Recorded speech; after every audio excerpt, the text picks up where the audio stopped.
I'm South Shore Press News Director Stefan Mihailu, joined by our good friend Rich Acritelli. You've seen his columns in the South Shore Press. Rich, how are you? Good. How you doing tonight, Stefan? Good, good. And so, Rich, you are with the VFW Post 6249 and the Military History Museum. Now, let's talk about the VFW Post because there's two, not one, but two big events coming up. This weekend, you've got a very important 5K. It's the fourth annual PFC Joseph Dwyer PTSD Memorial 5K run. Can you tell us a little about the importance of this run?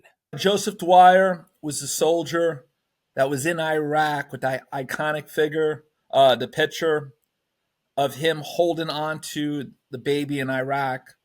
And several years later, we end up building a statue of Joseph Dwyer in Rocky Point. So it's like this unbelievable statue.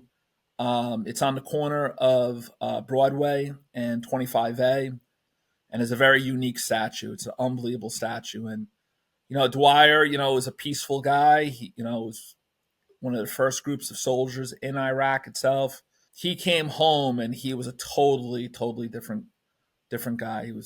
They always saw him as being a very peaceful guy, and the PTSD did a lot of damage to him. And so, Rich, why is it so important for the 5K this weekend that it benefits in helping soldiers who suffer from PTSD? While we're getting a little bit further away from like the war on terror, you have the oldest veterans group right now. The largest veterans group are the Vietnam veterans. But now, as you're getting past some of the Vietnam vets, you have a lot of Iraqi and Afghani war veterans that are now getting a little bit older. And, since 9/11, they were overseas in large numbers. So they're dealing with this now. Our chair for the race is Frank Caselta.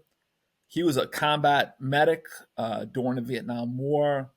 He had seen and was, he was in a lot of battles that he took care of a lot of people during the fighting. And, he's a chair and he deals with PTSD almost on a regular basis. So the importance of it is it doesn't go away just from one generation. It's there for the next generation as well. If they're sent overseas and they're handling some very tough conditions, that sort of thing. So it's something that's been there since the Revolutionary War. You heard it, with the Civil War and World War I and World War II, that people were shell-shocked, just go home. There wasn't much treatment for the soldiers.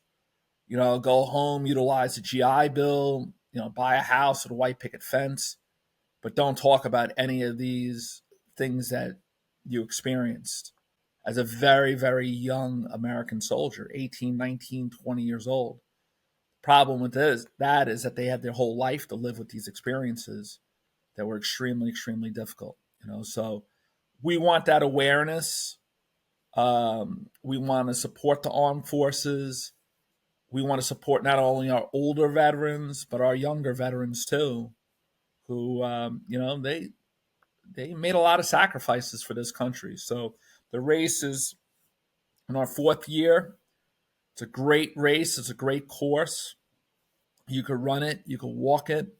It starts out on Rocky Point Road, and then it goes into Rocky Point Conservation Area. If you want to do some hills, there's hills there. If not, you can walk in the trails and go back to Rocky Point High School and do some of the fields. And it's great. It's run by Strong Island Racing Club. So if you go on to StrongIslandRacingClub.com, I believe right now we actually have over 100 runners, and it's rain or shine, and it's good. It's very well organized. It's a great sense of patriotism. We fire a gun off. We have a bugler. There's a lot of patriotic music. We're going to be giving out medals and stuff, and we have anybody that's from 80 years old to 8 years old doing a race. It's a good thing to be part of.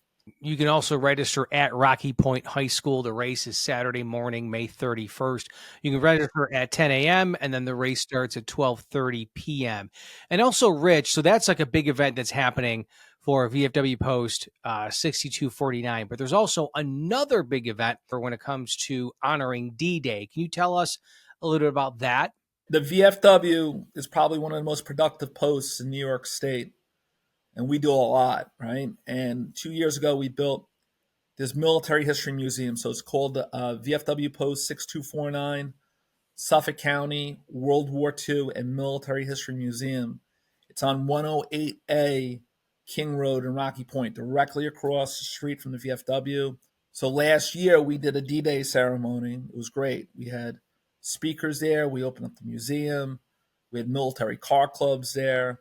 It was good. It was really good. We try to keep these things alive because there's a lot of families that have their loved ones that served in the military and they were at Normandy, and it's a big deal. It's an important date, and we try to honor that there. So the museum is a very special place. A lot of stories about we have a Veterans Wall of Honor. We had Revolutionary War veterans from the local area up there, all the way to veterans of today. So we do a lot of history, but we do a lot of history of the local and national people that are there. And this is a great event. So if people can come out, it will be on Sunday, June 1st, the day after the 5K race. The museum will be open. We'll have some speakers. We'll have some patriotic music. And it'll be like a nice little ceremony. It's a good thing. These dates you can't forget about these dates, and it just can't be a short, summary somewhere. It's just, you got to be able to present this stuff still to the public.